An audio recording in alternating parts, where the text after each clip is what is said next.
Hello everyone! We are briefly interrupting the Capablanca saga as the chess club championship of my chess club has started, and I will show a few games that seem interesting. This is a game I played against a colleague from the club, Antonio Kos, and we're not just colleagues from our chess club. We also sometimes play league, sometimes we play some Hearthstone and stuff. Sometimes we go out for a beer. And in this game, it's very interesting that I always, as I don't play all that much over the board chess or tournament chess, I usually play only my chess club championship and maybe a few games here and there. But for some reason, I always get the white pieces against him, and I think it's like the third or fourth year in a row that I play the same line against him, wanting to see if he prepared something for it. But before I show you the game, I would like to invite everyone to check out a very nice animation video made by John Richardson. It's there you have. This is an image from the video. It's a video of Anna Rudolph and myself analyzing a game between AlphaZero and Stockfish. It's really well made, and spoiler alert: at some moments in the video, I transform into the hoodie guy.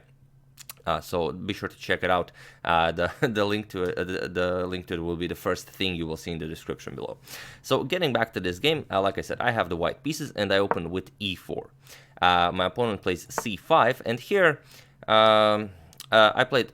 But first, I would like to show you a few moves from the game Magnus Carlsen versus Ernesto in Kiev from the 2017 World Blitz Championship. Here, the moment where Carlsen played a3, the Mangarini variation, as it is somewhat similar to what we played in this game. Knight c6 was played, and then b4. There's this sacrifice of a pawn on the queen side, so you can grab more space in the center. C captures, pawn captures, knight captures, and then d4 is played. So this is the better version of what we played in this game. I continued in the normal fashion. Knight to f3, we have knight to c6, the Sicilian defense is on the board, and now I went b4. It's not the greatest of moves. I play it for a few reasons. I saw it a few years back on a YouTube video by Igor Smirnov. He has his own chess academy, which you are welcome to check out. But it's really nice. It reminds me of the Evans Gambit, and there are a lot of possibilities possible here. For example, after your opponent captures the pawn, you can continue giving up more pawns as to go into a sort of a wing gambit. You could immediately seize the center, for example, with d4, or after b4, if your opponent captures the pawn with the knight, then you can use your opponent's pieces, similar like in the Evans Gambit, to push back the knight and create a very nice center. So a very interesting idea. Maybe you should not use it in longer time formats. Maybe it's just better for blitz and bullet, but like I said, it's been third or fourth year in a row that I've played this against him, and I always am eager to see what he prepared. This time he ignored my pawn. He just played e6 and continued developing, saying, okay, if you want to capture here, I'm just going to capture back. But the general idea is, if your opponent declines this gambit, you should advance the pawn, which is what I did. b5. He played knight to d4, and now I could double his pawns in the center, but it's then the c pawn becomes a central pawn, not really a weakness. I decided to attack the knight twice. I want to force him to capture on f3, so he helps me develop via queen captures on f3. And here he found a really a nice idea. He played e5. He wastes another move with the pawn, so he already played e6. Now he plays e5 to further protect the pawn in the center, and knight captures, runs into queen to e7. And now we just have to trade everything, and this is not something I want to do. For example, c3, queen captures on e5, pawn captures, and now queen captures with check. Queen e2, you can capture, bishop captures, and now knight to f6. The game continues, but not I don't know, not something I wanted to go for. So after e5, I go bishop to c4. Now, if the pawn is captured, immediately I will have threats against the f7 pawn. So he plays queen to f6. And although I played this line of the Sicilian with b4 plenty of times, I've never actually seen this position. So it's not... I had to, figure out how to go about it from here. I didn't want to give up my dark square bishop, even though it's not really doing all that much, but still I do have the bishop pair, and it might be useful in the future. On the other hand, I don't want to allow him to capture here, and I'm just going to either have to mess up my pawn structure, which might not be all that bad, or I would have to trade queens, which is not something I wanted to do, as I considered I considered my position better with queens on the board for the time being. So I played knight captures on d4, we have c captures on d4, and now I castled. And here I really like my position. I have a really strong bishop here.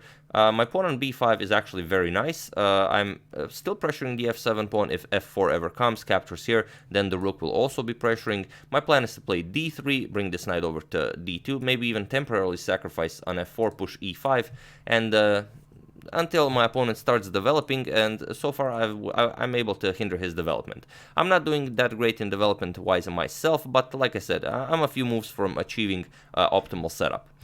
He goes bishop to c5, a nice diagonal for the bishop. Also, he wants to play knight e7 and castle. And here there was the option of pushing f4 immediately, like we mentioned, for the temporary pawn sacrifice, and going e5 because black cannot capture due to rook to e1, but I decided it was too early for this. I couldn't really find anything after that. He would just move, and yeah, okay, I can recapture on f4, but I first wanted to take care of this discovery, even though for the moment it's not doing anything. It's not such a problem. d3 I played, and the engine doesn't mind. The engine says it's an okay move.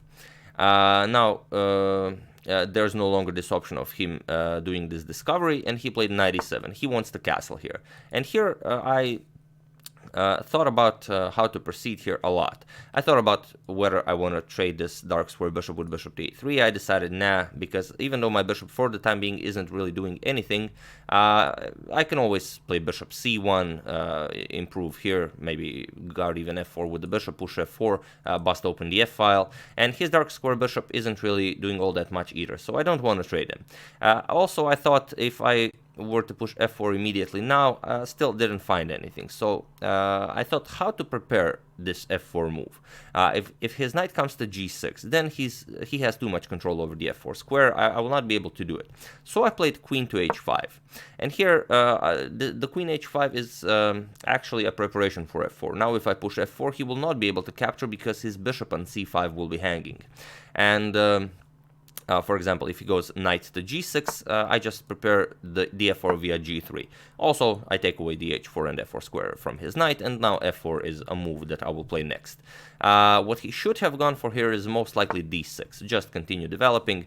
Now, this also protects the bishop, this prepares the development of his light square bishop, and here I continue knight d2, maybe push f4 next, go knight f3, maybe double rooks on the f-file. It's a game.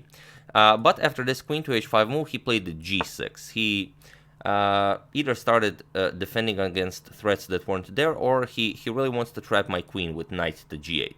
I played queen to h6, which was fine with me. From h6, my queen is already guarding the f4 square, so now I can immediately push f4 without a problem. He played b6 here, prepared to develop the light square bishop either via b7, or he wants to play a6 and bust open the queen side here. And I played f4. By playing f4, I realized I was cutting off my queen's escape route if he ever played knight to g8. But I realized knight to g8 was, well, I was sure knight to g8 was winning for me. Here, his best option is to probably give up a pawn with d5. And only after f captures on e5, busting open the f-file here, queen captures, now e captures on d5. I win a pawn here, but it's a double the d pawn now. And now with knight f5 attacking the queen, queen f4, yeah, we can trade here, captures, captures, and after bishop b7, it would still be better for me, but still, it's a double the d pawn. The bishop on c4 isn't so amazing, while this pawn is on d5. It would be still playable.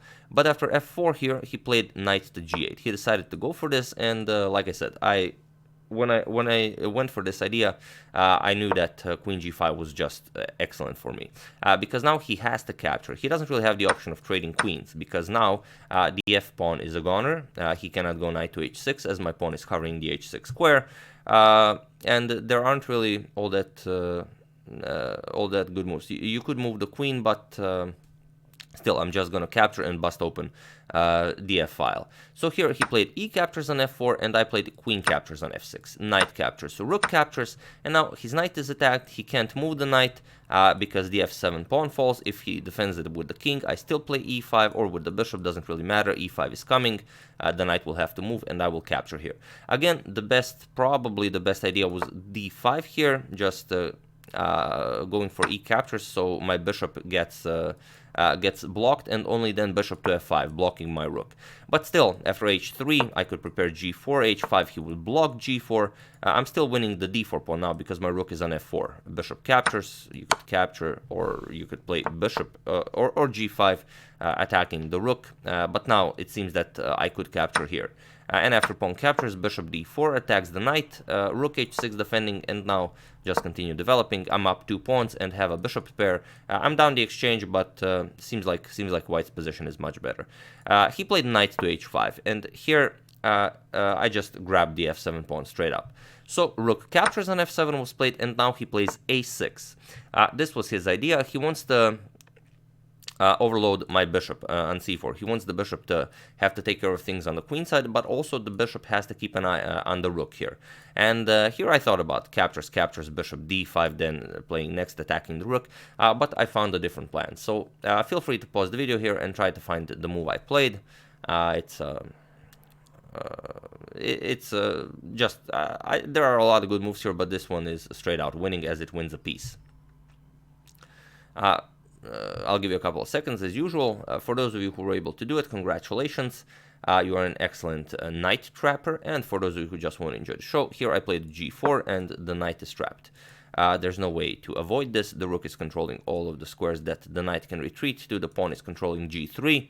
There's nowhere for the knight to go. He played a captures on b5, but I played bishop d5. I attacked his rook.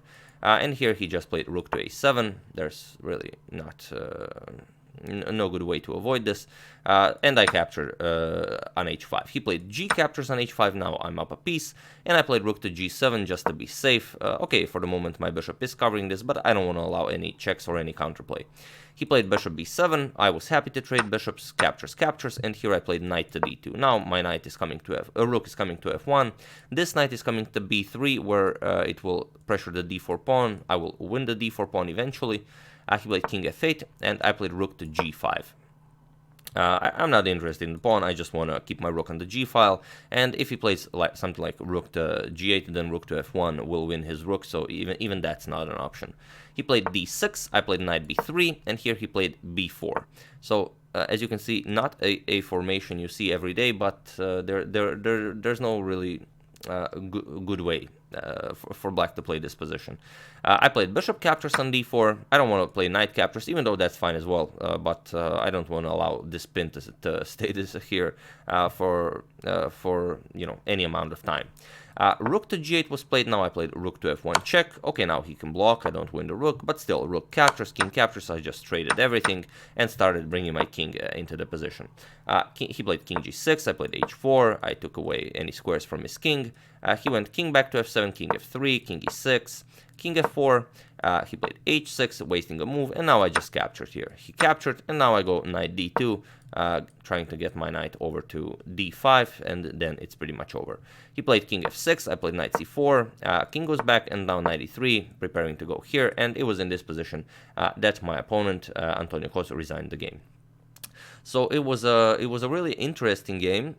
He resigned obviously because I'm up a piece and he no longer has any ways of keeping the opposition here. But yeah, it was a really interesting game. Had a lot of different possibilities, but yeah, like I said, it's not the greatest move to play this b4 idea here, especially if c5 and knight c6 are played. It just gives black the advantage. But if black isn't sure how to go about this, then white can always look for some interesting games. But yeah, if you're really not into it, don't play it in classical time format. It's just silly. I played it for the few reasons I mentioned, but yeah. So yeah, like I said, do check out the video in the description below, Anna Rudolph and myself analyzing a game between AlphaZero and Stockfish. And also, if you're interested and haven't seen it, that E4, C5, A3, the Mangarini variation that Magnus Carlsen played against Nd2 Kiev, will be the second link in the description below if you want to check that out as well. It's a very interesting game. So yeah, I would like to thank Andrew Potts, Lawrence Cuthbert, Maxine Platt, Joe Moore, and Gleb Kopchenko for a contribution to my channel. Thank you a lot, I really appreciate it. As usual, you you can check 2 of my previous videos here. Thank you all for watching, and I will see you soon, perhaps with some of my own games from this championship, but also we are continuing the Capablanca saga. The second game between Capablanca and Alehin is next to see. Thank you all, and I will see you soon. Have an excellent rest of your Sunday.